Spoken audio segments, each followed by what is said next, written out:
Hello guys. तो आपका स्वागत है हमारे अपने चैनल अवर लर्निंग पर। अगर तुम्हें मेरी बात समझ में नहीं आई हो तो इस बारे में चिंता मत करो। अगर आगे आने वाले सालों में तुम्हें इसका मतलब समझ में आ जाएगा। अपनी भावनाओं पर प्रतिक्रिया करने के बजाय उनका विश्लेषण करने की कोशिश करो। ज्यादातर लोग यह नहीं जानते कि वे अपने दिमाग से सोचने के बजाय अपने दिल की भावनाओं से सोचते हैं। आपकी भावनाएं तो आपकी रहेंगी ही, परंतु आपको अपने दिमाग से सोचना भी आना चाहिए, क्योंकि दिमाग को सोचने के लिए ही बनाया गया है। क्या आप मुझे इसका कोई उदाहरण दे सकते हैं? मैंने पूछा। क्यों नहीं, अमीर डैडी ने जवाब दिया। जब कोई आदमी कहता है मुझे नौकरी खोजने की जरूरत नहीं है, तो इस बात की बहुत संभावना है कि उसकी भावनाएं फैसला कर रही है। इस विचार का असली कारण है पैसा न होने का डर। परंतु अपनी जिंदगी चलाने के लिए लोगों को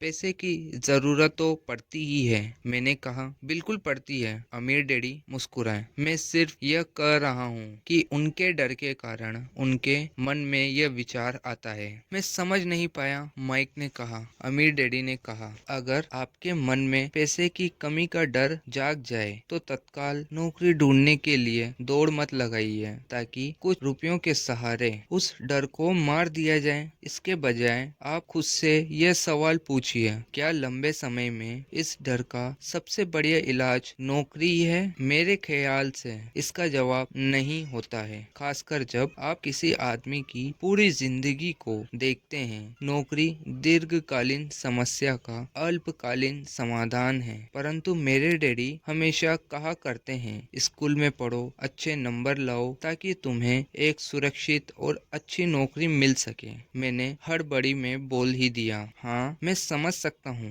कि वे ऐसा क्यों कहते हैं। अमीर डैडी ने मुस्कुरा कर कहा, ज्यादातर लोग ऐसी ही सलाह देते हैं और ज्यादातर लोगों के लिए यह एक अच्छा विचार होता है, परंतु लोगों की इस सलाह के पीछे भी डर छुपा होता है। आपका यह मतलब है कि मेरे डैडी ऐसा इसलिए कहते हैं क्योंकि वे डरे हुए हैं? हाँ, अमीर डैडी ने। वे घबराए हुए हैं कि शायद तुम पैसा नहीं कमा पाओगे और समाज में फिट नहीं हो पाओगे। मुझे गलत मत समझना, वे तुम्हें प्यार करते हैं और तुम्हारा भला चाहते हैं, और मैं सोचता हूँ कि उनका डर सही भी है। शिक्षा और नौकरी महत्वपूर्ण है, परंतु इससे डर का इलाज नहीं होगा वही डर जो उन्हें सुबह उठकर कुछ रुपए कमाने के लिए प्रेरित करता है। उसी डर के कारण वे तुम्हारे स्कूल जाने पर इतना जोर देते हैं। तो आपकी सलाह क्या है? मैंने पूछा। मैं चाहता हूँ कि तुम्हें पैसे की ताकत पर काबू पाना सिखाऊं। पैसे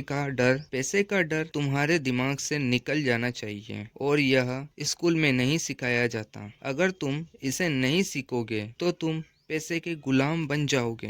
अब उनकी बातें मेरी समझ में आ रही थी। वे हमारे विचारों को ज्यादा व्यापक बनाना चाहते थे। वे चाहते थे कि जो मिसेस मार्टिन नहीं देख सकती थी, उनके कर्मचारी नहीं देख सकते थे, या मेरे डैडी तक नहीं देख सकते थे, वह देखने की योग्यता हम में आ जाए। उन्होंने जो उदाहरण दिए थे वे उस समय कठोर जरूर लग रहे थे, लेकिन मैं उन्हें कभी नहीं भूला। मेरा नजरिया उस दिन बहुत बड़ा हो गया था। अब मैं उस जाल को देख सकता था जो ज्यादातर लोगों के सामने बिछा होता है। देखो, आखिरकार हम सभी लोग कर्मचारी हैं, हम केवल अलग अलग स्तरों पर काम करते हैं। अमीर डैडी ने, मैं तुम लोगों से बस यही चाहता हूँ कि तुम लोग इस जाल से बचे रहो। डर और लालच, इन दो फंडों से बनने वाले जाल से। इनका इस्तेमाल अपने समर्थन में करो, अपने विरोध में नहीं। मैं तुम लोगों को यही सिखाना चाहता हूँ। मैं तुम लोगों को यह नहीं सिखाना चाहता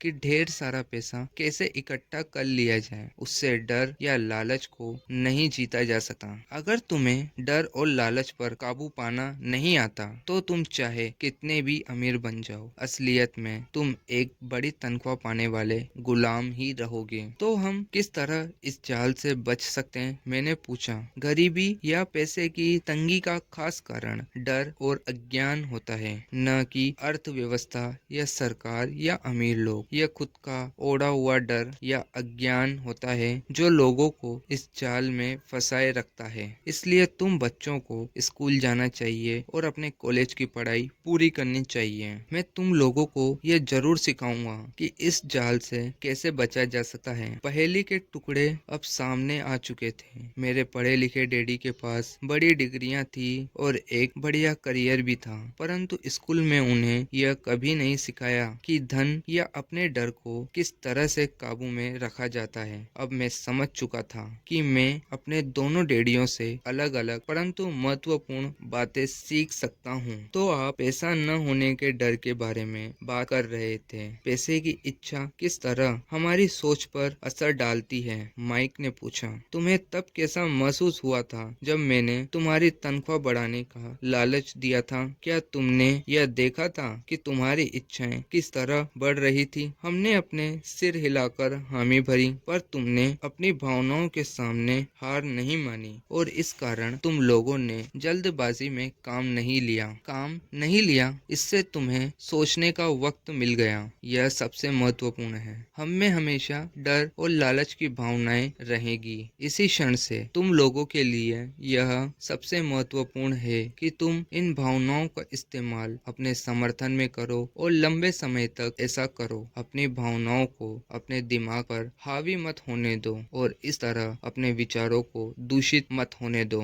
ज्यादातर लोग डर और लालच का इस्तेमाल खुद के विरोध में करते हैं। यह अज्ञान की शुरुआत होती है। डर और इच्छा की भावनाओं के कारण ही ज्यादातर लोग तनख्वाह के चेक, तनख्वाह में बढ़ोतरी और नौकरी की सुरक्षा के पीछे भागते भागते अपनी पूरी जिंदगी निकाल देते हैं। असल में वे यह सोचते ही नहीं कि भावनाओं के आधार पर बने हुए ये विचार उन्हें किस तरह ले जा रहे हैं। यह तो वही बात हो गई जिसमें गाड़ी खींचने वाले गधे के सामने उसका मालिक गाजर लटकाए रखता है जो उसकी नाक के ठीक सामने होता है। गधे का मालिक जहाँ जाना चाहता है वहाँ जाता है, परंतु गधा तो लालच के कारण भाग रहा है। कल गधे के लिए दूसरी गाजर आ जाएगी और गधा उसका पीछा करने लगेगा। आपके कहने का मतलब यह है कि जिस समय मैंने नए बेसबॉल ग्लव्स, कैंडी और खिलौनों के सपने देखना शुरू किया, उस समय मेरी हालत उस गधे की तरह हो गई थी जो गाजर के पीछे भागता है। माइक ने पूछा। हाँ, और उम्र के साथ साथ तुम्हारे खिलौने भी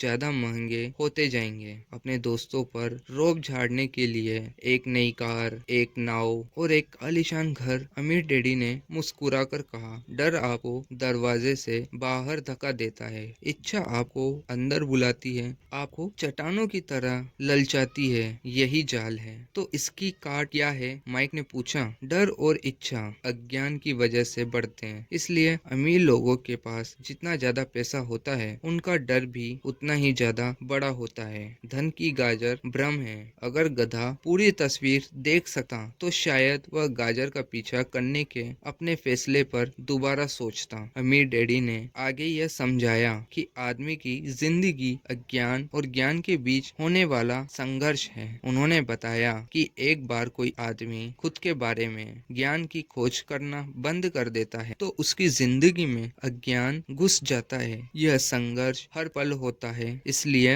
हमें यह फैसला करना है, यह सीखना है कि अपने दिमाग को खुला रखा जाए या इसे बंद कर लिया जाए। देखो, स्कूल बहुत ज्यादा महत्वपूर्ण है। आप स्कूल इसलिए जाते हैं ताकि आप वहाँ कोई कला या व्यवसाय सीख सकें और इस तरह से आप समाज में योगदान दे सकें। हर समाज में शिक्षकों, डॉक्टरों, मैकेनिकों, कलाकारों, रसोइयों, व्यवसायियों, लोगों, पुलिस अफसरों, दमकल कर्मियों और सिपाहियों की जरूरत होती है। स्कूल उन्हें यह सब सिखाते हैं ताकि हमारा समाज विकसित हो सके और हमारी संस्कृति समृद्ध हो सके। अमीर डैडी ने कहा। दुर्भाग्य से कई लोगों के लिए स्कूली शिक्षा का अंत होता है, शुरुआत नहीं। एक लंबी खामोशी छाई रही। अमीर डैडी मुस्कुरा रहे थे। उस दिन उन्होंने जो कहा था वह मैं पूरी तरह से नहीं समझ पाया था, परंतु ज्यादातर महान शिक्षकों के शब्द सालों तक हमें सिखाते रहते हैं। उनके शब्द इसी तरह से आज भी मेरे साथ